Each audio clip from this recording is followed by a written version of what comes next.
இலக்கை நோக்கி டுவர்ட் த கோல் இந்த நிகழ்ச்சிக்கு உங்களை அன்புடன் வரவேற்கிறோம்.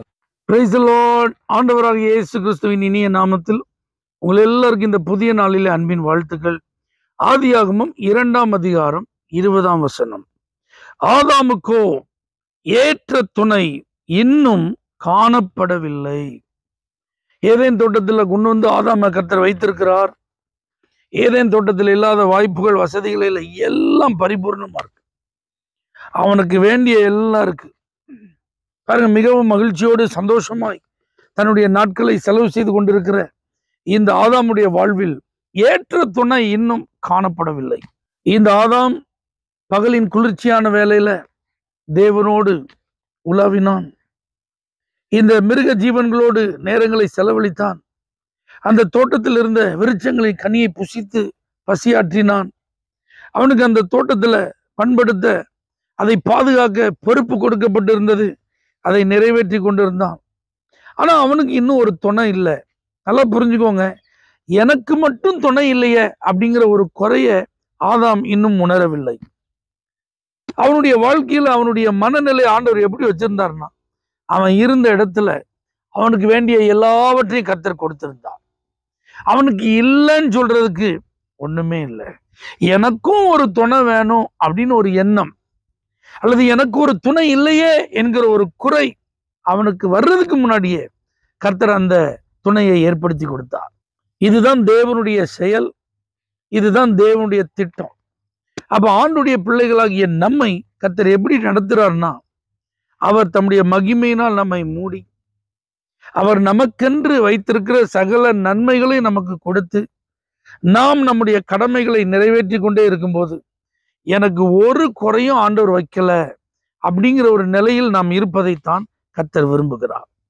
நம்முடைய மனதுல எனக்கு இது இல்லையேங்கிற ஒரு ஏக்கம் வருவதற்கு முன்பே ஆண்டவர் அதை நமக்கு தந்து, அந்த குறைவு அப்படிங்கிற வார்த்தைக்கே இடமில்லாமல் நம்மை ஆசீர்வதிப்பது அவருடைய சித்தம்.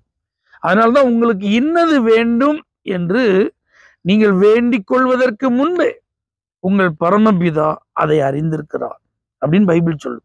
அப்ப இதை தேவனுடைய பிள்ளைகளாகி நாம் விசுவாசிக்க வேண்டும்.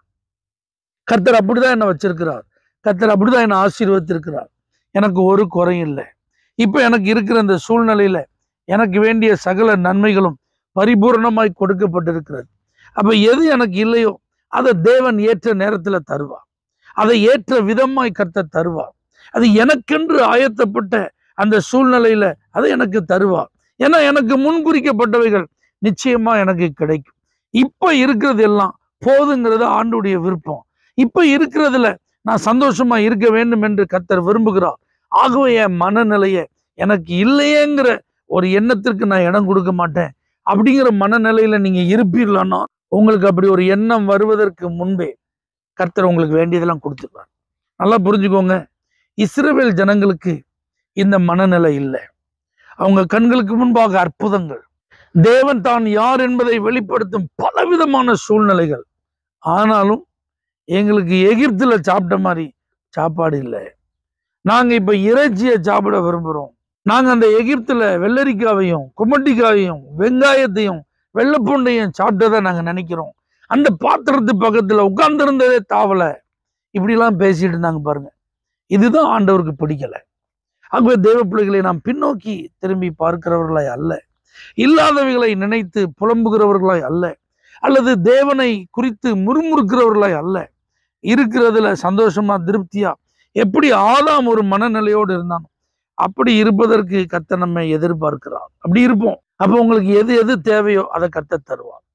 ஒரு நல்ல வாழ்க்கை துணை தேவையா, ஆண்டவர் அதை தருவார். ஒரு குழந்தை பாக்கியம் தேவையா, அதை கர்த்தர் உங்களுக்கு தருவார். ஒரு அரசு உத்தியோகம் தேவையா, கண்டிப்பா கர்த்தர் தருவார். சொந்த வீடு தேவையா, கண்டிப்பா கர்த்தர் தருவார். 2 வீலர் தேவையா, ஆண்டவர் தருவார். 4 வீலர் இப்ப அவசியமா தேவையா, கண்டிப்பா அதை உங்களுக்கு தருவார். இப்படி உங்களுக்கு அவசியம் என்று நீங்க நினைக்கிறதுக்கு முன்பே அதை உங்களுக்கு கொடுக்கும் ஒரு தேவன் தான் உங்களுக்கு தேவனா இருக்கிறார் என்பதை நம்புங்க. வேண்டியது எல்லாவற்றையும் அவர் தந்து நம்மை ஆசீர்வதிப்பார். பரலோக தேவனே, எங்களுடைய வாழ்வில் ஒரு குறைவில்லாமல் எங்களை நீங்க நடத்துகிற தேவனா இருப்பதற்காக ஸ்தோத்திரம். இயேசுவின் நாமத்தில் பிதாவே, ஆமென். For prayer contact, Pastor J. Kumar, El Shaddai Ministries, 9500252586, Surandai.